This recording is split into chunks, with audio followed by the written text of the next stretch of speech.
On more than one occasion, I've been driving down the road, minding my own business, you know, singing at the top of my lungs, whatever, and you know, just cruising along in traffic, shifting through the gears, and the daggone gear shifter just all of a sudden breaks off in my hand, and I'm in traffic going, what?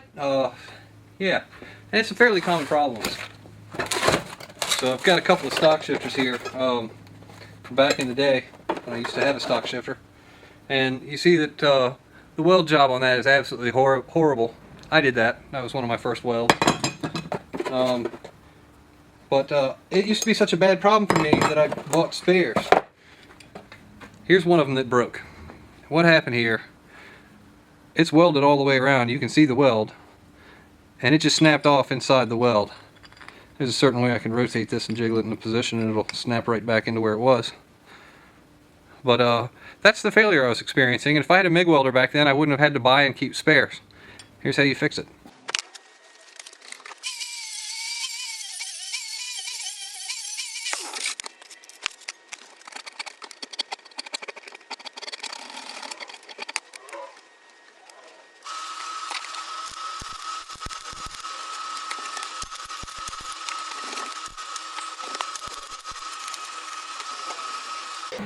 Problem solved. Alright, so there's the one I fixed. It's still really hot. It'll live to see another day. Got a nice little heat ring going around the inside of that. I'm very proud of that. It means I got good penetration. And that's the second half of the shifter there. So this is the stock shifter on a 2G. And this is how it fits in the car. There's a C-shaped bracket that's welded to the shifter base. And down here, this connects to a little cup that's on a spring-loaded arm that's shaped like a C as well. And when you move this side to side, that puts forward and backward movement on the shifter cable. Alright, and if you're locked out of fifth or reverse, or usually it would be first and second, check to make sure that this thing isn't sitting outside of the cup, or that something hasn't fallen down in there to block it, because that's usually what causes that. So if you have all the cables and everything hooked up, and you grab the bracket and you jiggle it, and it has some play and movement in it, but the cables aren't moving, you see that right there, that slop? You need to see what you can do to take the slop out. The factory shifter is loaded with these little copper bushings and pins, and what these do is they bring everything into a very tight tolerance. And there's one of them right there. These are really important. You'll find them all through the shifter. They go through the center post for the pivot. They're also on both sides of the shifter. And when you have everything in place, the end result is no slop. If these things get worn out, or there's metal fatigue of some kind, or something's just not in correct alignment, something could be bent, well, you know, bend it back, replace the part, do what you got to do. In my opinion, it's not unusual to have to fix defects in a second generation shifter. It's not a precision engineered part by any stretch. There's a lot of places on here where things I just don't think were thought out too well. The welds don't go all the way around on the center pin, they end halfway through. You know, and I break these things off all the time because they don't even have the stud inserted all the way in so that it's flush against the metal before they weld it. It's actually stood off a little bit so that all the pressure of the shifter's on the weld. And you know, so don't think it's unusual if your shifter feels like crap. But once you have all these things in place and you stick all the pieces back together, they shouldn't have backwards. They shouldn't have any play. And see, that's what you're looking for right there. So on the end of this thing, there's usually a big washer, a lock washer, and a nut. And it's currently in the shifter that I've got now. And this piece right here is replaceable. Sometimes those wear out. And these are the parts that you should inspect when you have the shifter apart. Just make sure when you jiggle it that there's no slop and play in it. And I'm having that problem on my shifter, so I'm going to go ahead and take it apart and figure out what it is. Just so you know that I do have a reason for doing this today. That's a Symborski shift kit. And I got a couple extra interior screws because a bunch of mine are missing. I've been meaning to replace those. I just happen to have them. And this is where we're going to be digging into today.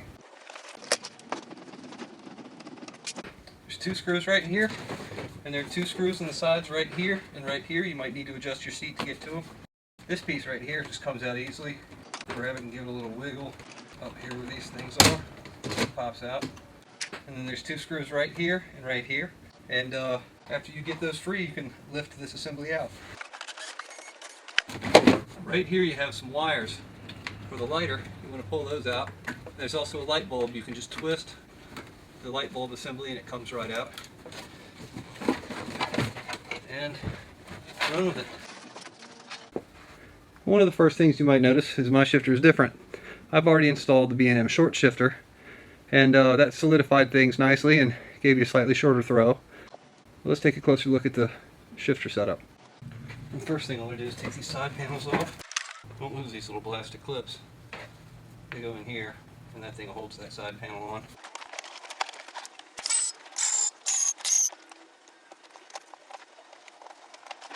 The point of these is, you see this ridge that goes all the way around here?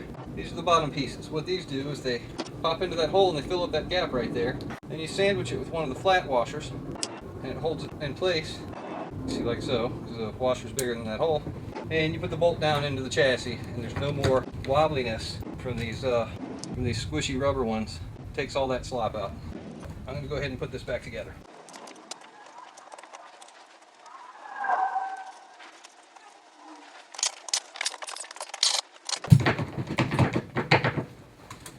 I feel a little bit of something right there. It's as if this is too wide. So I'm going to go ahead and take this thing off. Maintain this stack in order. First you've got the nut, then you've got the lock washer, then you've got the flat washer, and you've got a nylon washer.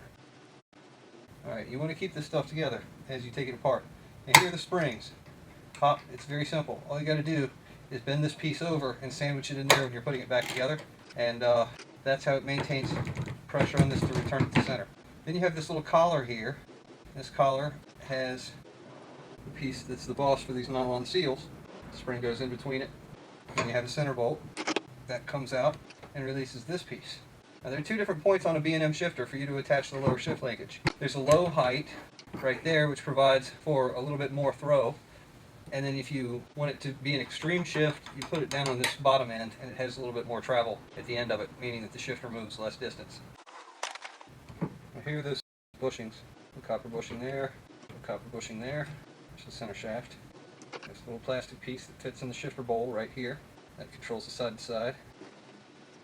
Right there is where my B&M Short Shifter connects. It's good and tight, but this piece right here seems to have a little bit of a rattle to it, as if it doesn't mate up flush, so I kind of want to fix that.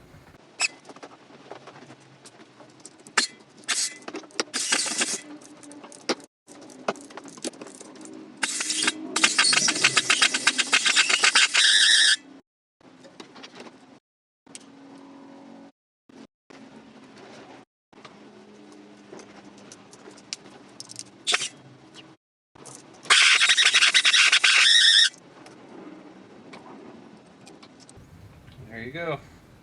That piece just slides over this. And there's a little bit of slop right there, and I'm not cool with that.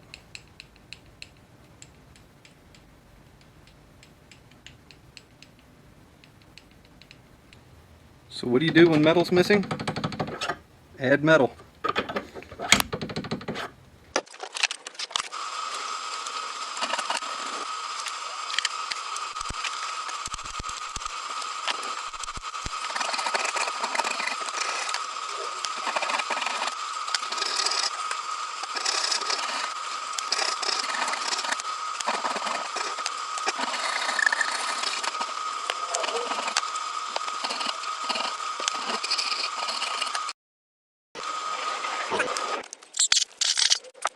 No jiggly wobbly whatsoever. Alright. This is where it gets fun. Just want to make sure this piece is on here. This guy right here. Just want to make sure that's in there with the bushings. There's one bushing. There's the other. It looks like I got something broken down here. I do. A piece of my shifter's broken. This piece right here is supposed to be bent over and making contact with this right here. And it is not. I'll have to get some pliers, bend that, and then weld it back together. That looks like it.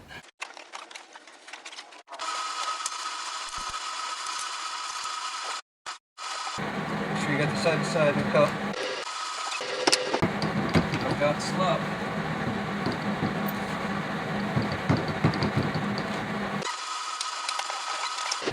Alright, so the last method didn't work. Here's how I'm solving it. I've got an aluminum crush washer that's roughly the diameter of that piece. It's going in there with it. No more slop in the shifter.